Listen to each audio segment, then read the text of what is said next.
Last week, I was on the high-speed rail heading from Berlin toward Paris, a route that for 30 years served as the crown jewel of the borderless dream. You used to just sip an espresso and watch the countryside blur, the only sign of a frontier being a subtle change in the architecture or a text message from your mobile provider. There was a young woman sitting across from me, a university student with a refugee's welcome pin on her backpack.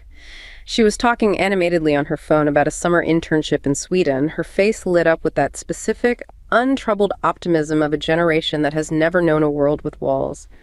To her, the Schengen zone wasn't a policy, it was the natural state of the world. But then the train began to groan as it slowed to an unscheduled crawl.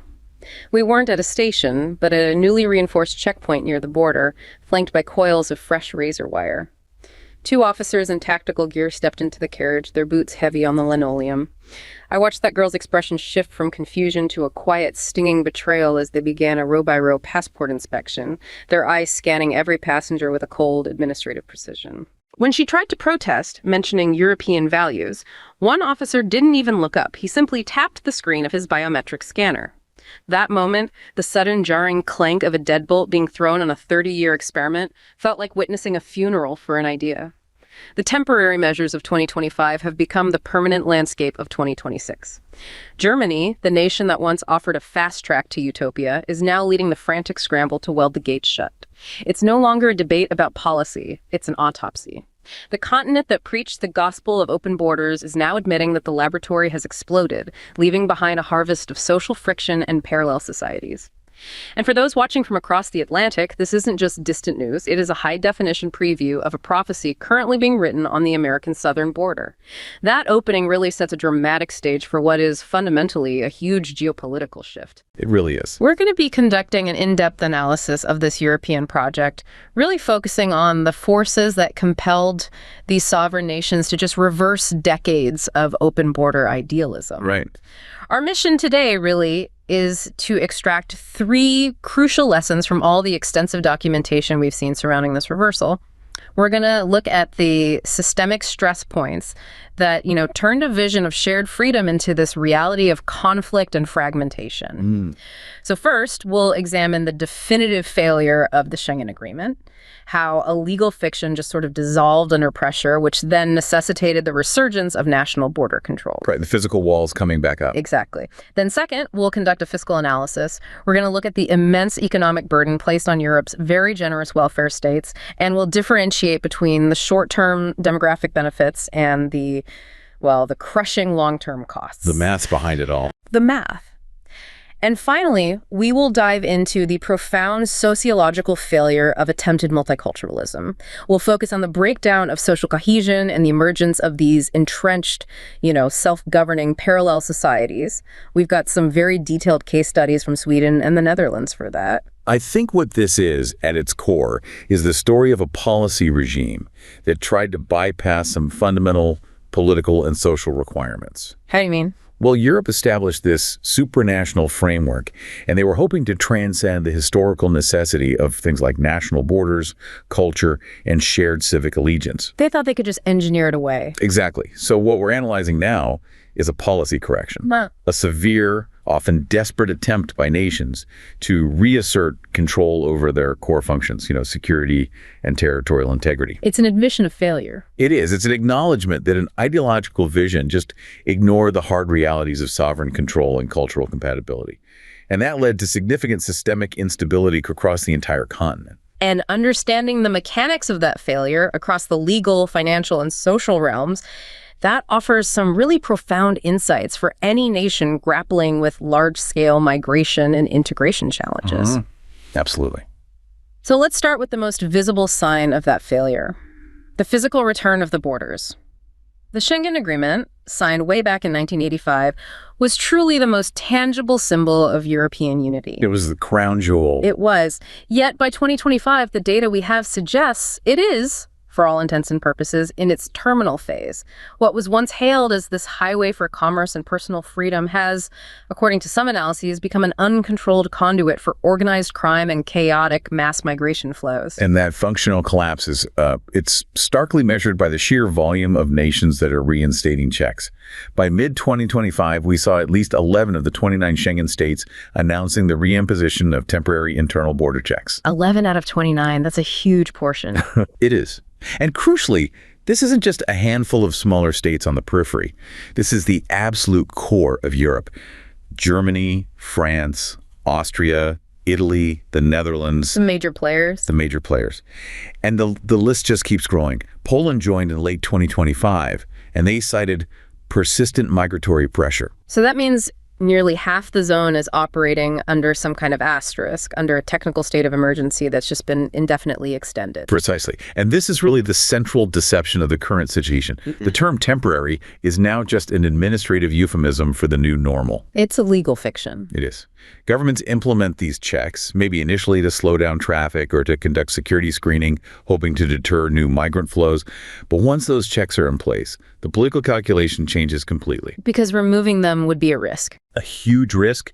If they were to lift those checks, they fear an immediate, powerful magnet effect, suggesting that the previous flows would just accelerate instantly. So the political incentive is always to extend the measure, often citing, rolling security justifications. I think we really need to ground this in the everyday experience. For a policy to fail this fundamentally, it has to impact ordinary people. Of course. You mentioned the economic hit, the logistical slowdown. I read a really powerful account of a commuter named Stefan. He lives in Salzburg, Austria, but commutes across the border every day to his job in Bavaria, Germany. A classic Schengen commuter. For 2 decades, that commute was completely seamless.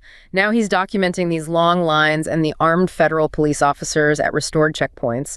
It's essentially undoing 2 decades of frictionless movement. That anecdote is a perfect distillation of their failure, isn't it? For Stefan, the collapse of Schengen isn't some abstract policy debate. It's a measurable deterioration in his quality of life. 2 hours a day. 2 hours of his life lost daily to traffic, to inspection, to the sheer inefficiency of bureaucracy. He sees physical, concrete barriers where there were none. And the physical site is a direct admission by the authorities that the fundamental assumption of Schengen trust was violated. And what was that assumption? That every member state would effectively police its external border and share information seamlessly. When that supranational trust collapses, national governments are forced to fall back on visible, hard power just to restore public confidence and order. So if the system was that overwhelmed, what were the official reasons that governments gave for this immense reversal, especially given the cost to trade in daily life? The justifications clustered pretty tightly into 2 main buckets. The first was just sheer migration overload. The system couldn't handle the numbers. Exactly. Governments simply cited record arrivals that were utterly overburdening their municipal systems. Asylum processing, temporary housing, healthcare infrastructure. Austria explicitly pointed to continued high levels of irregular migration and migrant smuggling impacting its capacity. The Netherlands said something very similar, citing the overburdening of the migration and asylum system. So the message was, the logistics have broken down. The logistics of reception had completely broken down. Yeah. And the second theme was national security. This is where it gets more serious. Yes, and this is where the discussion shifts from administrative overload to something like an existential threat. Italy, for instance, specifically expressed fears of terrorist infiltrations exploiting the migratory flows, particularly along the Balkan route. And France. France, which was already grappling with several high-profile domestic attacks, stressed the need to curb persistent jihadist threats and noted a worrying rise in organized crime and anti-Semitic attacks. So it wasn't just about migration numbers, it was about who was coming in. Precisely. Even the Nordic nations, Sweden, Denmark, Norway, they started citing terror and sabotage risks tied to foreign conflicts, necessitating the control of who enters their territory. These were presented not merely as migration checks, but as essential, non-negotiable emergency security responses. It reinforces that the border is the primary layer of national defense. This brings us to the really complex part of this first section, the legal contradiction. The EU has the Schengen Borders Code, which states these internal controls must be temporary and exceptional. a last resort. So how could 11 member states essentially make these checks permanent, sometimes renewing them every 6 months for years without the EU stepping in to stop them? Well, the crisis really exposed the fundamental legal fiction upon which the entire Schengen structure was built. So the foundation was weak from the start. You could say that. The EU created a legal framework for open borders, but it never fully acquired the powers necessary to manage a crisis of this scale. The key competence, the power to manage borders and national security, was never truly transferred from the member states to Brussels. It always remained a national power. It remains a fundamental attribute of national sovereignty. So when the pressure became intolerable, when national security was genuinely perceived to be at risk, governments simply reverted to their innate sovereign power. Precisely. They acted unilaterally because they retained the legal and operational capacity to do so. The Schengen Borders Code, it allows for temporary measures in exceptional circumstances. So governments just became masters at invoking and renewing these exceptions, always finding new security or migration rationales. And the European Commission couldn't do anything. They can issue warnings or even launch infringement procedures, but the political will required to force a nation like Germany or France to dismantle a border check they deem necessary for domestic security is, well, it's just non-existent. This proved definitively that the EU is not a true federation. It's a collection of sovereign states. Yes, a collection of sovereign states that, when facing core security dilemmas, will always prioritize their national constitution over supranational agreements. This whole analysis suggests that the idea of a Europe without borders was based on an assumption, a constructive myth, if you will, that all states would always act in concert and that borders only served negative functions, like hindering trade. That is the core finding. That myth failed to account for the necessary positive functions of borders: security, identity management, and capacity control. The protective function. The protective function. The collapse of Schengen is the undeniable manifestation of this failure. It's an admission that you can't simply wish away the physical and legal markers that define a political community. So the return of these checkpoints is more than just an administrative hassle. Oh, much more. Yeah. It is a monumental reversal for the post-national vision, and it's forcing states to use the hard levers of sovereignty again. We are now seeing the resurgence of what you might call administrative realism. States are less concerned with hopeful persuasion and more focused on deploying hard power-strict deportation, visa bans, mandatory cooperation to compel compliance from non-compliant origin states regarding repatriation. Okay, so if the borders are back because the security trust collapsed, we need to talk about why the pressure on the internal systems got so high in the first place. Exactly. And that brings us directly to the enormous financial reality. The structural stress placed on Europe's famously generous welfare model. This is where we move from a legal failure to a fundamental economic unsustainability. And the generosity is just striking. You look at OECD data and it shows that EU member states dedicate an average of 23% of their GDP to fund social security programs. Which is significantly higher than other developed nations. Right. It's much higher than the 18% average for non-EU OECD members. So this extensive model, with its high level of commitment to social security, healthcare, and unemployment benefits, is now facing intense stress from trying to maintain coverage alongside high, complex migration flows. And that complexity creates an immediate fiscal conflict.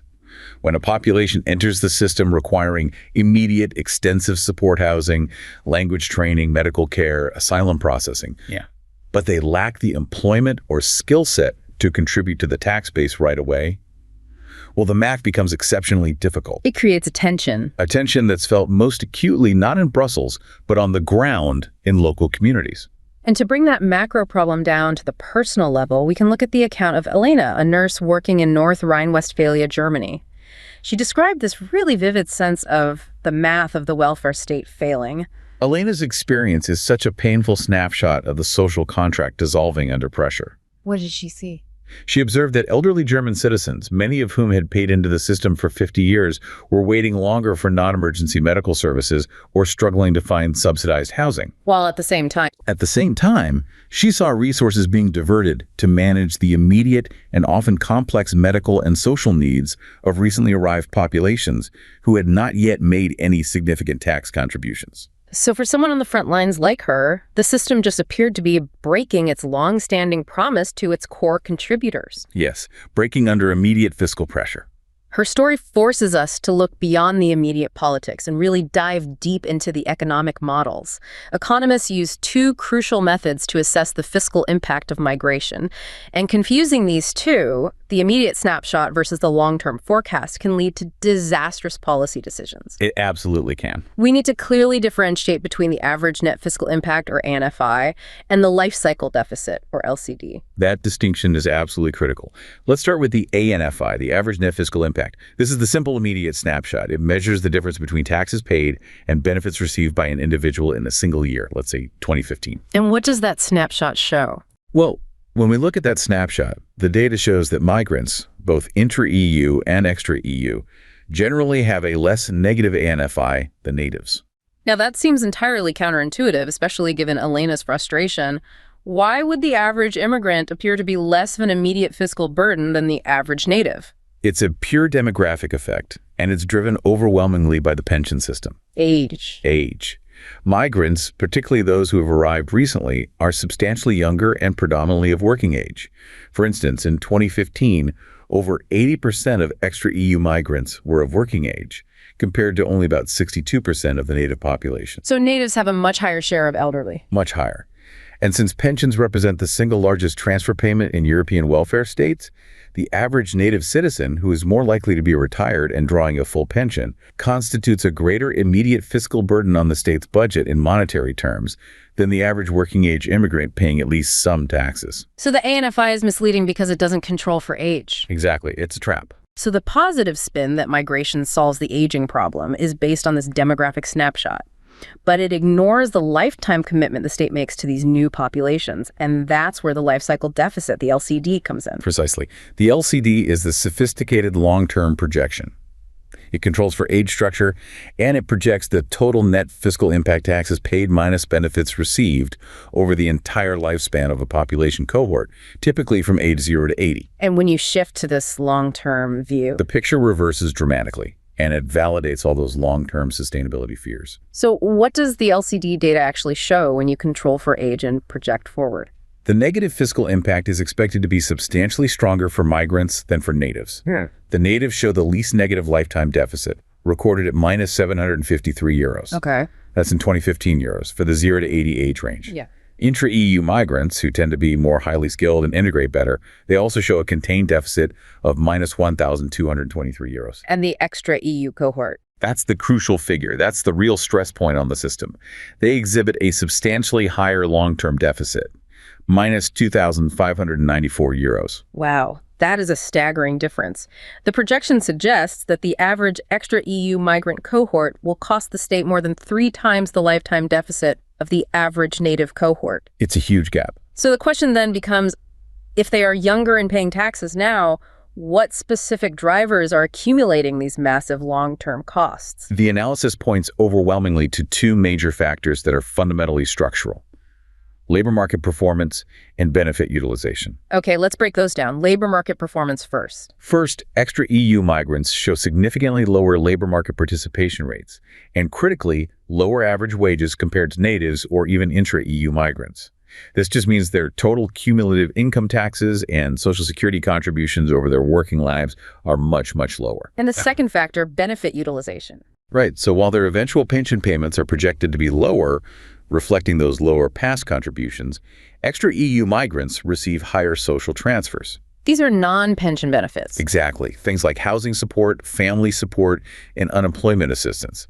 And that's often due to socio-demographic factors, larger family structures, and longer periods of unemployment after they arrive. So the high short-term use of non-pension benefits, combined with lower career earnings over 20 to 30 years, creates this massive generational deficit. That is the fiscal reality. Yep. And the model that generated this figure, the CPAMIC dynamic microsimulation, it's built on a baseline scenario of constant high migration flows. We're talking about 2 million third-country nationals per year. Wow. And it assumes that these lower employment rates and higher benefit reliance for the first 20 years after arrival will just continue. The structure seems to penalize the most generous systems, doesn't it? Does the fiscal burden differ dramatically across Europe's specific welfare state regimes? Oh, absolutely.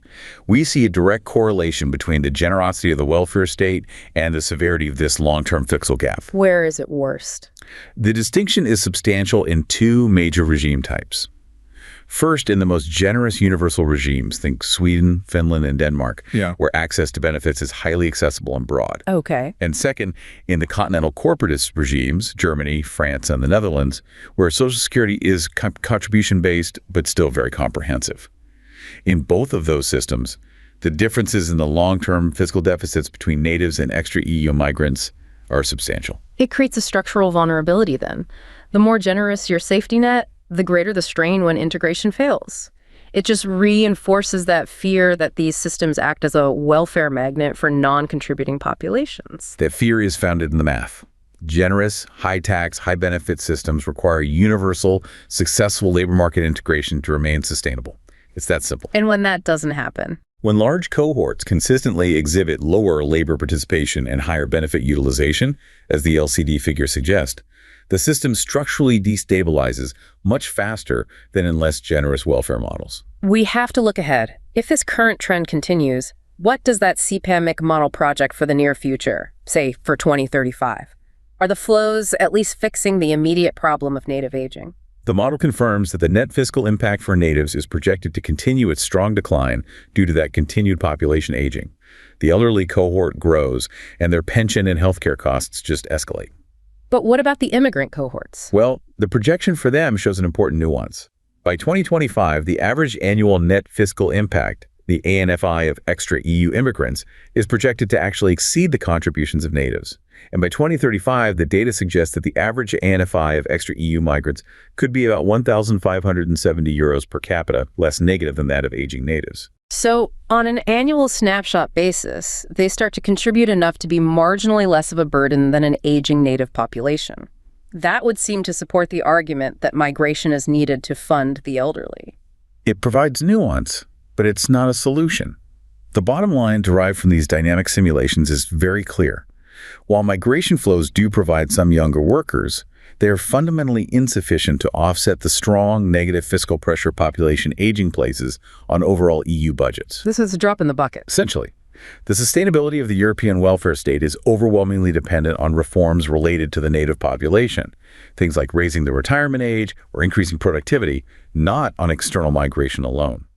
The demographic burden is simply too massive to be solved by these inflows, especially given the poor integration results reflected in those long-term LCD deficits. This fiscal autopsy is just a critical warning for the U.S., where we're grappling with this immense and growing crisis of unfunded liabilities for entitlement programs like Social Security and Medicare. Trillions of dollars. Promises estimated to total $90 trillion. Europe demonstrates the high-stakes risk inherent in this system. If you fail to achieve long-term, high-contribution integration, the outcome is inevitable. The generous model becomes fiscally unsound. The lesson here is that unchecked social spending combined with failed integration means, structurally, the welfare state will continue to draw down the national coffers until the system is exhausted. Until you run out of other people's money. Exactly. So we've established the collapse of physical borders and the strain on financial systems. But the most insidious cost, the one that undermines the very purpose of the state, is the loss of social cohesion. This is the ultimate sociological failure of what was termed multiculturalism, the breakdown of trust and the erosion of Western judicial authority. When the social contract breaks down, the results are felt through crime and fragmentation. And nowhere is this failure more dramatically documented than in Sweden. For decades, it was held up as the global standard for social stability, high trust, comprehensive welfare. The speed and scale of social fracture there are just astonishing, especially in formerly tranquil urban areas. Let's focus on the story of Brigida, who lives in a suburb of Malmö. She perfectly encapsulates this shift. She spoke of the neighborhood she knew in the 1990s as a place of such high trust that people left their bicycles unlocked on the street. A completely different world. A different world. Now, she observes the emergence of parallel societies where the cultural glue has just dissolved. She describes feeling that Swedish police and judicial authority functionally stop at the entrance to certain housing blocks, replaced by informal local hierarchies and clan rule. And that's the lived reality of it. Feeling like a stranger in your own birthplace because the common rule of law no longer applies universally. The police themselves had to publicly concede the severity of this challenge. Deputy National Police Chief Mats Living confirmed the existence of at least 40 family-based criminal networks or clans operating throughout Sweden. And what's crucial about his statement is the insight into their motive. These were not just accidental criminals. What did he say? Loving explicitly stated that many were immigrants who came to Sweden solely for the purpose of organizing and systematizing crime, drug trafficking, extortion, and establishing a high capacity for violence to maintain control. They imported their entire operational structure. When you look at the raw statistics of violence, the comparison is sobering. Sweden, which should be among the safest countries in Europe, has been plagued by regular bombings, often targeting residential areas, and frequent hand grenade attacks and shootings. The result is a youth mortality rate from gunfire that is now 10 times that of Germany. That specific figure, 10 times Germany's rate, is perhaps the most devastating single statistic reflecting the social environment. In areas like Bad Kürki, children now grow up viewing gunfire as a normalized part of daily life. This systemic violence is a direct consequence of allowing organized groups to set up parallel systems of authority that operate outside and in direct defiance of the Swedish state's rule of law. What's particularly revealing about the Swedish case is the official political response. For so many years, there was a systemic denial of the problem. Yes. For years, the official government position, championed by leaders like former Prime Minister Löfven, was to deny any link between crime and the specific demographic or cultural origins of these clan groups. So they blamed it on socioeconomic factors. Purely. They insisted on attributing the problem purely to socioeconomic factors. They went so far as to invest in public relations efforts to deny international reporting, famously attempting to rebrand known no-go zones as go-go zones. And all that did was allow the problem to get worse. This pathological refusal to acknowledge that imported, organized, culturally specific crime was challenging the state's authority allowed the problem to metastasize far beyond the point of easy reversal. The social contract was systematically eroded through administrative denial. And this issue of social fracture and integration failure, it's not just confined to Scandinavia. We see equally complex, though maybe more nuanced, challenges in the Netherlands. Right, a major player in that continental corporatist welfare system. We noted the massive fiscal asymmetry in their data. Non-Western immigrants registered a negative total net contribution of minus 18.2 billion euros in 2016. Which is a huge number. Compared to a positive contribution of 0.9 billion for Western immigrants. The Netherlands provides an excellent detailed case study because their government tracked integration using very sophisticated markers. They found what we call the education paradox. The education paradox, what's that? They tracked CITO scores, scholastic aptitude scores taken at the end of primary school for second-generation non-Western children. And the finding was actually encouraging. These children showed similar aptitude scores to native Dutch children when you control for socioeconomic background. So the schools are doing their job. It appears so. Differences in language and non-cognitive skills mostly caught up by the age of 12. In other words, the foundational education system appears to be achieving functional parity. But if the kids are doing well in school, why does that massive fiscal gap, that projected lifetime net contribution difference of minus 259,000 euros for non-Western second-generation immigrants, why does that persist? Where does the failure emerge? It emerges decisively and almost entirely in the labor market after they leave school. So it's not about education, it's about employment. The analysis confirmed that 2/3 of that significant €250,000 fiscal gap does not root in the education system. It arises from lower returns in the labor market. They secure lower paying jobs, experience higher unemployment rates, and face slower career progression compared to their native counterparts with similar educational backgrounds. So two people graduate high school with similar test scores and backgrounds, but one has a dramatically different long-term economic trajectory simply based on their cultural background. Why is the labor market return so much lower? That is the €259,000 question, isn't it? And the analysis suggests a complex blend of factors. It could be due to subtle or overt discrimination in hiring, but it is also heavily influenced by cultural factors like job specialization choices or limitations in social networking that help natives move into higher wage sectors. But whatever the cause, the result is the same. Regardless of the exact blend of causes, the result is that the generational educational success is not translating into generational fiscal sustainability. This sounds like a structural problem that feeds itself, what the outline refers to as the perpetuation of negative selection. That's absolutely correct. The failure of integration becomes generational, and it's deeply asymmetrical based on the origin cluster. The data show that parents from regions traditionally associated with low fiscal cost, like the Confucian cluster from East Asia or Protestant Europe, had children whose net contributions tended to rapidly gravitate toward the native Dutch level. They assimilated economically. But the reverse is also true. Conversely, parents from high fiscal cost regions, especially the African Islamic cluster countries like Morocco or the Horn of Africa, often arriving as asylum seekers, showed a worrying perpetuation. The first generation from these asylum seeker cohorts incurred massive costs, roughly 400,000 euros per person in the Netherlands. Primarily due to weak labor market performance. And high benefit reliance, yes. When their offspring also exhibit high costs and the substantial labor market gap we just discussed, it demonstrates that the integration failure is structural and generational. So it's not a one-generation problem. Not at all. It suggests that merely providing welfare and education is insufficient. The lack of cultural or economic compatibility is so profound that the negative selection is being transmitted across decades, making the process of recovery exponentially harder. So when we aggregate all of these findings, the collapse of the Schengen legal framework, the unsustainable fiscal trajectories, the profound social fragmentation in Sweden and the Netherlands, the overall European prognosis is, well, it's challenging. It's very challenging. Europe is currently engaged in a desperate and often chaotic attempt to reverse deep structural trends.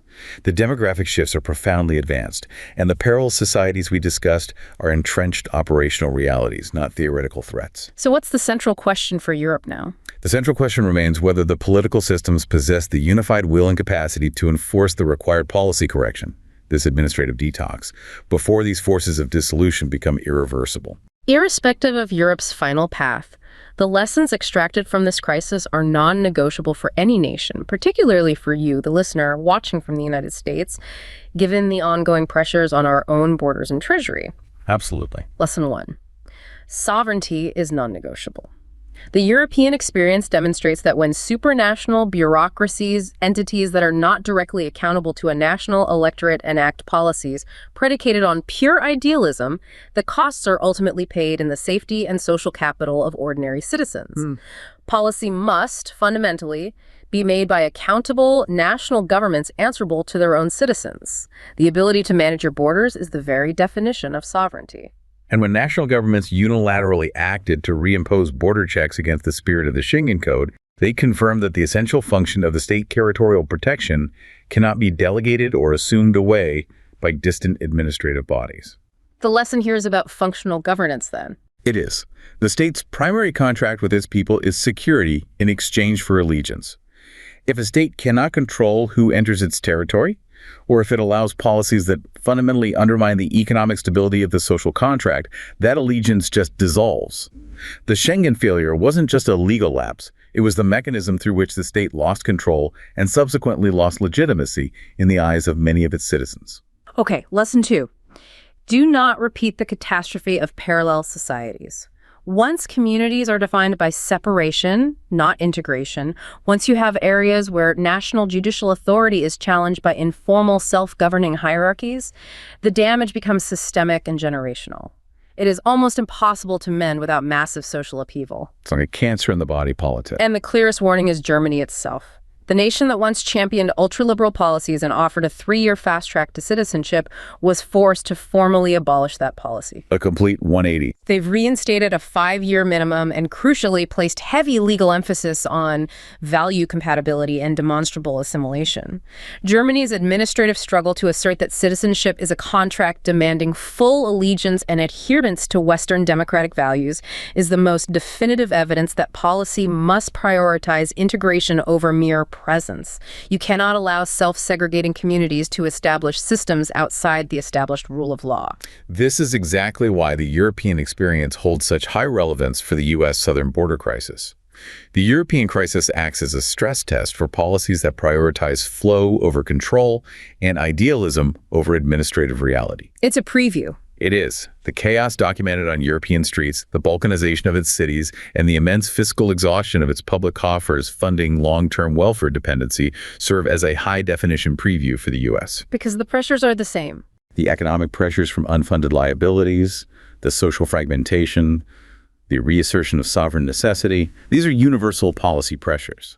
Europe attempted to defy these fundamental requirements, and the consequence is the visible death of their borderless project. The dream of a frictionless, borderless continent has been meticulously analyzed on the land of its conception. The conclusion drawn from the analysis is that the project suffered a fundamental systemic failure. It was accelerated by policy regimes that failed to balance civic idealism with the practical necessity of sovereign control and the long-term costs of failed economic and social integration. The painful process of reasserting boundaries, whether physical borders or the essential terms of the social contract, is now Europe's reality.